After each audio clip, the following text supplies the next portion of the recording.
రాష్ట్ర auto JAC ఆధ్వర్యంలో auto కార్మికుల సమస్యలను పరిష్కరించాలని చేపట్టిన కార్మికుల రథయాత్ర హుస్నాబాద్కు చేరుకుంది. రథయాత్రకు స్వాగతం పలుకుతూ ఆటో కార్మికులు ర్యాలీ నిర్వహించారు. ఈ సందర్భంగా ఐలేని మల్లికార్జున్ రెడ్డి మాట్లాడుతూ ప్రతి ఏడాది కార్మిక కుటుంబానికి 12,000 వృత్తి ఇవ్వాలని డిమాండ్ చేశారు. ఈ కార్యక్రమంలోని కార్మిక నాయకులు సావుల శ్రీనివాస్, అక్బర్, వెంకటేష్, ఐలయ్య, తిరుపతి, ఫయాజ్, రవి తదితరులు పాల్గొన్నారు.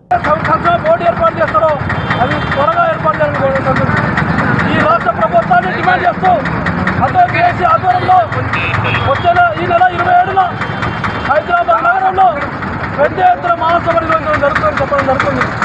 ఆ మహాసభలో వేలాది మంది ఆటో కార్మికులు పాల్గొనడానికి సిద్ధంగా ఉన్నారు. ఆ కార్మిక లోకమంతా చెప్పడం జరుగుతుంది. ఈ ప్రభుత్వం ఏదైతే ఎన్నికల్లో ఇచ్చిన హామీని నిలబెట్టుకోవాలని చెప్పి స్పష్టంగా చెప్పుకోవడం జరిగింది. ఆ హామీని కనుక నిలబెట్టకపోతే ఆటో జేఏసీ ఆధ్వర్యంలో తప్పకుండా పోరాటం చేస్తుంది.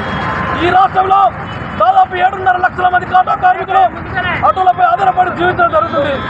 అంటే దాదాపు ఒక ఇంటికి ముగ్గురున్నా కూడా 20-25 లక్షల పైగా ఈ రాష్ట్రంలో జనాభా ఉండే ఆటో కార్మికులు.